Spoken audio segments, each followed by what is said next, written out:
고장나게 되면 일정 기간 동안 구매한 상품에 대한 보증 기간을 얻게 됩니다. 그리고 제조사들은 자신들이 정한 이 품질 보증 기간 안에서 자신들이 판매한 제품이 고장이 나게 되면 무상으로 수리를 합니다. 하지만 그 보증 기간이 다 지나면 제조사는 더 이상 그 고장난 물건에 대해서 책임을 지지 않습니다. 그렇게 보증 기간이 지나서 물건이 고장나게 되면 이 물건을 산 소비자는 돈을 주고 수리를 할지 아니면 새 제품을 살지를 선택하게 되는 것이죠. 안타깝게도 우리가 살고 있는 이 현대사회에서는 수리보다는 폐기가 더 합리적이라고 이야기합니다. 수리 비용이 새 것을 사는 비용보다 더 들 때도 있고, 부품이 단종되었다면 가차없이 버려지는 것이죠. 예를 들면 제 차가 중고차인데 6년식 차입니다. 그래도 나름 물 건너온 차라고 제 차가 아직까지는 잘 굴러갑니다. 그런데 문제는 제가 이 차를 주고 살 때 50만 원을 주고 샀는데 재작년에 제네레이터가 고장나는 바람에 카센터에 가서 제네레이터의 견적을 물어봤습니다. 그랬더니 제네레이터의 가격이 60만 원이랍니다. 차보다 차 부품이 더 비싼 이 선택의 기로에서 저는 아주 현명하게 중고 제품을 구매했습니다. 그래서 언제 터질지 모르는 제 차가 바로 이러한 것이죠. 세상 사람들은 다 이야기합니다. 그럴 바에는 차라리 그 돈을 쓸 바에는 새 것을 사는 게 낫다고요. 그렇다면 하나님의 형상대로 지음을 받은 우리의 인생은 어떠할까요? 웨스트민스터 소요리 문답 제1문은 인간의 제일된 목적이 무엇이냐라고 묻습니다. 그리고 그 물음에 대하여서 이렇게 답하기를 하나님을 영화롭게 하고 영원토록 그를 즐거워하는 것이라고 말하고 있는 것이죠. 그러나 타락한 인간의 모습을 보자면 제 기능을 발휘하지 못하는 고장난 제품과 같다는 겁니다. 죄로 인하여서 오작동이 끊임없이 발생하는 것이죠. 그 오작동은 하나님보다 자신을 더 사랑하는 것, 거룩한 목적을 상실한 채 살아가는 것이 그러합니다. 세상의 논리대로라면 고장난 우리는 진작에 폐기 처분되어야 마땅할 겁니다. 그렇기 때문에 믿지 않는 사람들 사이에서는 이런 격언들도 있습니다. 사람은 고쳐 쓰는 게 아니다. 재버릇 남 못 준다. 검은 머리 짐승은 거두는 게 아니다.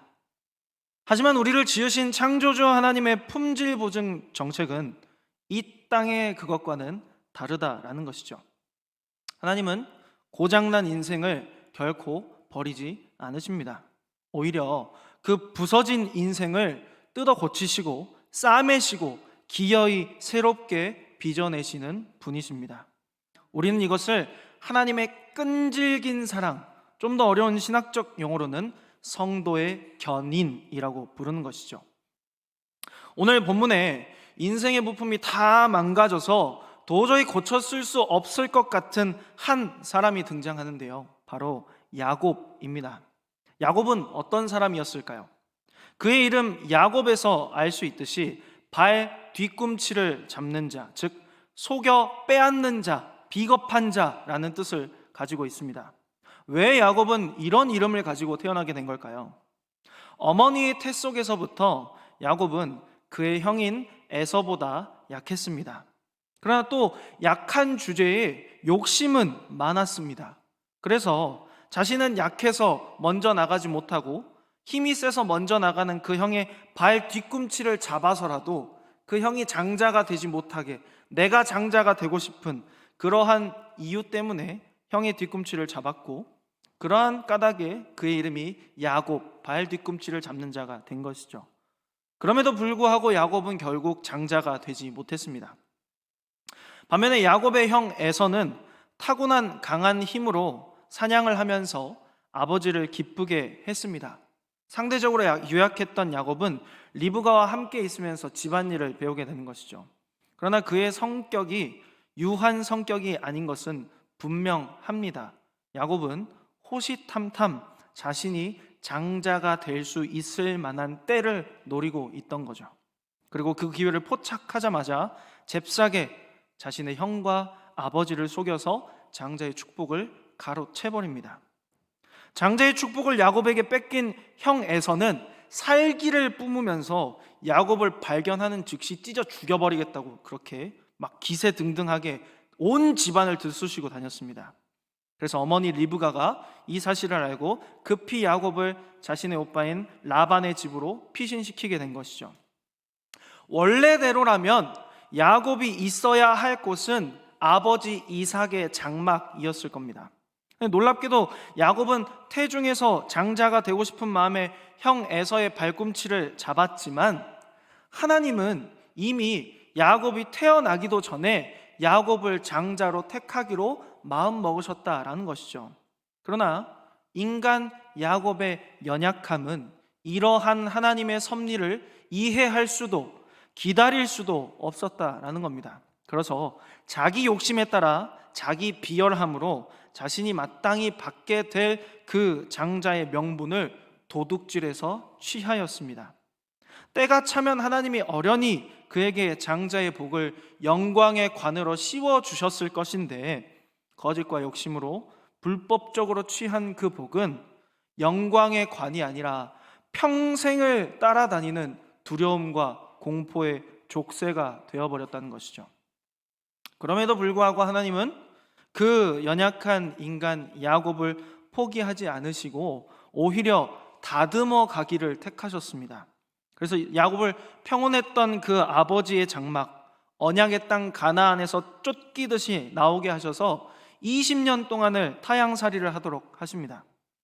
선택은 야곱이 했으니까 책임도 야곱이 지는 것이 당연할 건데 하나님은 그의 잘못된 선택의 결과마저도 오히려 야곱을 다듬어 가시는 도구로 선하게 사용하셨다는 것이죠. 거기서 그는 외삼촌 라반의 집에 머물면서 자신보다 더 지독하고 악독한 사기꾼인 삼촌 밑에서 속고 또 속는 삶을 삽니다. 그는 젊음을 다 바쳐서 노동을 했고 재산을 모으기 위해 몸부림쳤습니다. 그리고 이제는 마침내 거부가 돼서 자신의 고향 아버지의 장막으로 약속의 땅 가나안으로 돌아오게 되는 것이죠. 겉으로 보면 집 나가서 되게 자수성가해서 금이 환영하는 것처럼 보이지만 여전히 그의 내면은 고장나 있는 상태라는 것이죠.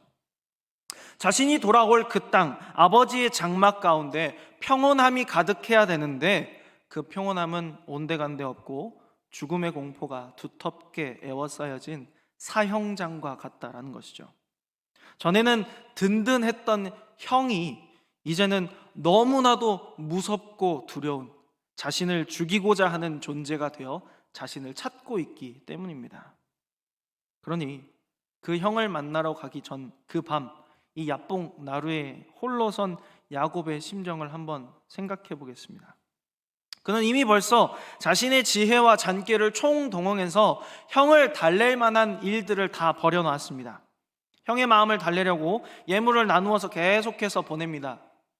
무리를 두 대로 나누어서 한 무리라도 살릴 계획을 다 세워놓았습니다. 그리고 마지막으로 자신의 뼈와 살인 처자식까지도 강 건너로 먼저 건너가게 해서 어떻게 해서든지 형의 화를 누그러뜨리고 어떻게 해서든지 그 화를 면할 방법을 간구하고 있는 것이죠. 야곱은 잠이 편하게 올 수가 없었을 겁니다.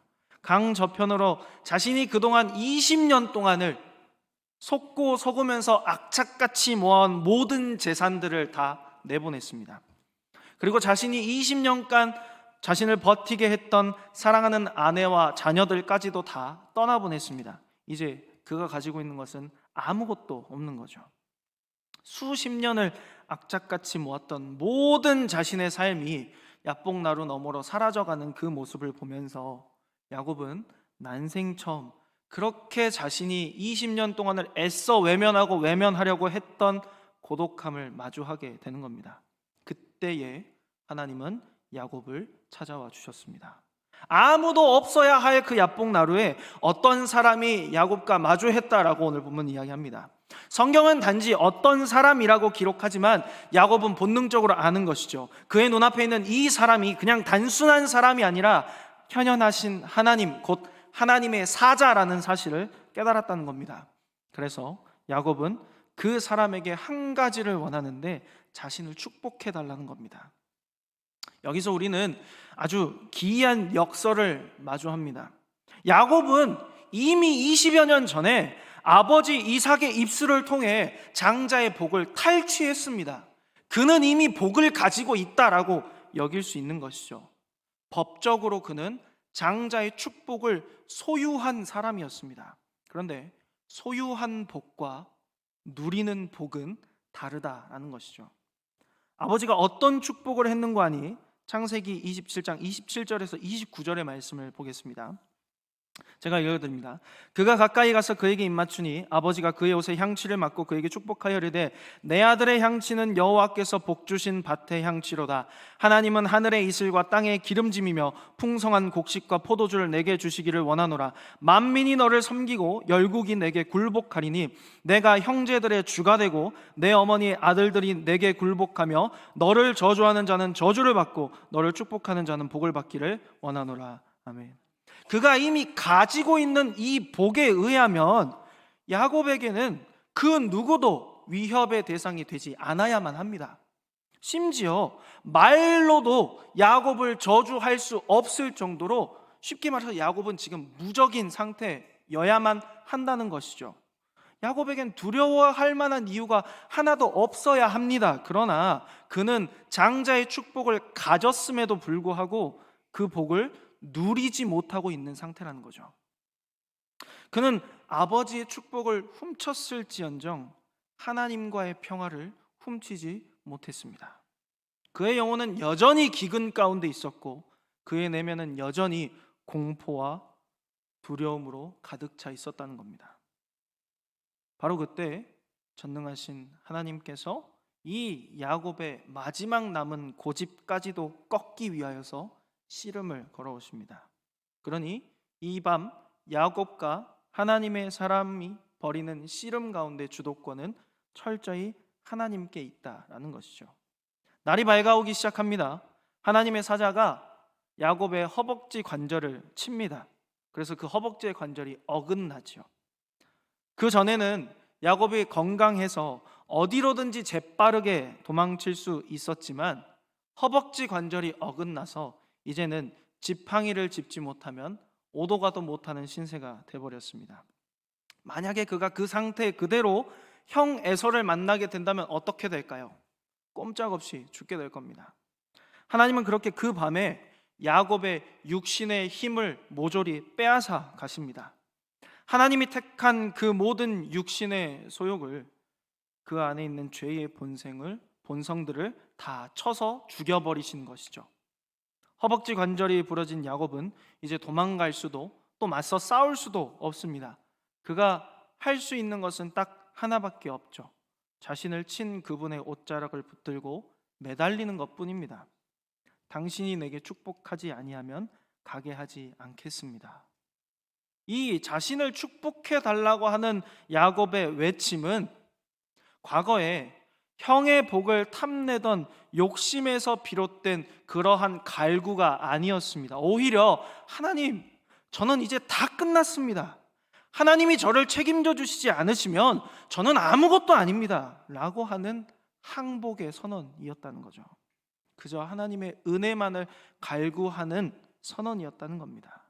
마침내 그러한 고백이 터져 나오는 야곱에게 하나님은 그의 이름을 물으십니다. 너의 이름이 무엇이냐? 야곱입니다. 너의 이름을 다시는 야곱이라 하지 않고 이제 이후로는 이스라엘이라고 하겠다. 더 이상 너는 속여 빼앗는 삶이 아니라 나를 의지하여 나를 붙잡고 그 무엇도 너를 해하거나 넘볼 수 없는 이스라엘이 되게 내가 하겠다라고 하시는 하나님의 복을 선언하시는 겁니다. 이 이스라엘이라는 이름을 허락받은 야곱은 되려 자신의 몸에는 씻을 수 없는, 나을 수 없는 장애를 가지게 되었습니다. 그는 다리를 절게 돼서 이제는 자기가 가고픈 대로 도망칠 수 없어졌습니다. 평생 지팡이만을 의존해야 합니다. 그러나 야곱은 더 이상 도망치지 않을 거기 때문에 괜찮습니다. 왜냐하면 이제 그에게는 확실한 복이 주어졌기 때문이죠. 사람들은 다리를 저는 그를 보고 장애를 가졌다 측은히 여기거나 어쩌다가 저렇게 됐냐고 업신 여길 겁니다. 그러나 영적인 눈으로 보면 그가 저는 모습은 하나님이 그를 고쳐서 쓰신 흔적이라는 거죠.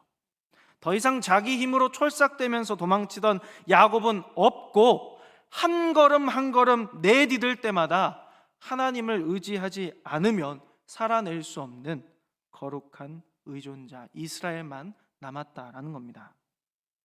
우리는 때로 우리가 하나님께 훈련을 받을 때 그 훈련을 받는 것보다 도망치는 것을 선택하곤 합니다. 왜냐하면 우리는 지금 당장 하나님이 주시고자 하는 이 복을 누리지 않아도 충분히 먹고 살만하다고 생각하기 때문이죠.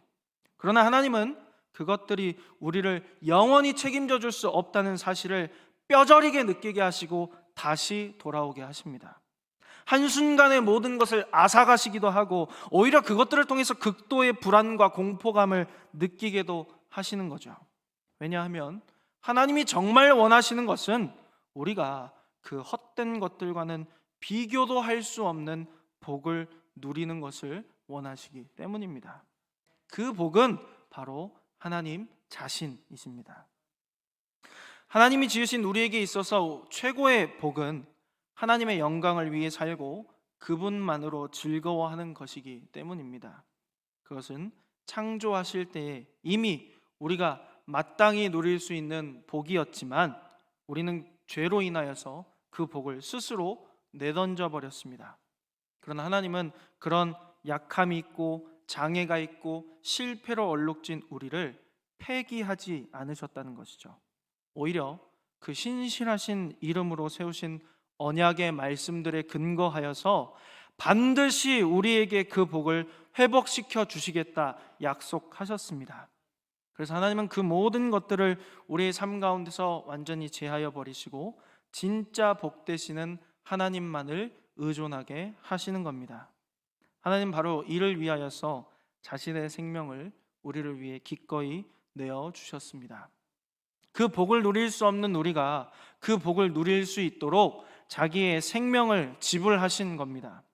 야곱은 복을 받기 위하여서 허벅지 관절이 어긋났지만 우리 사랑하는 우리 주 예수 그리스도께서는 우리에게 복을 주시기 위하여서 십자가에서 온몸이 찢기셨습니다. 야곱은 하나님을 붙잡고 자신을 축복해 달라고 했지만 예수님은 십자가 위에서 하나님께 어찌하여 나를 버리시냐고 절규하셨습니다. 그리고 그리스도께서 십자가 위에서 완전히 부서지셨기 때문에 고장난 우리가 고침을 받고 하나님의 자녀로 회복된 것입니다. 이것이 하나님이 우리에게 주시는 진정한 복입니다. 새로운 한 해를 앞두고 혹은 지나온 삶의 실패로 낙심하고 계시는 분들이 계십니까? 나는 안 돼, 나는 변하지 않아 라고 자포자기하고 계시는 분들이 있으십니까? 기억하시기 바랍니다. 제조사는 기간이 지나면 책임을 지지 않지만 우리 하나님은 영원토록 우리를 책임지시는 하나님이십니다. 끝으로 이사야서 41장 14절의 말씀을 제가 봉독하고 말씀을 맺도록 하겠습니다. 버러지 같은 너 야곱아, 너희 이스라엘 사람들아, 두려워하지 말라. 나 여호와가 말하노니 내가 너를 도울 것이라. 내 구속자는 이스라엘의 거룩한 이이니라. 아멘. 하나님께서 우리가 그 어떠한 실패와 어떠한 약함으로 얼룩져 있다 하더라도 우리를 반드시 붙드시고 하나님의 자녀답게, 하나님 백성답게 빚어가시고 회복시켜 가신다는 사실을 의지하시고 살아내시는 저와 여러분들 되시기를 주님의 이름으로 축복합니다.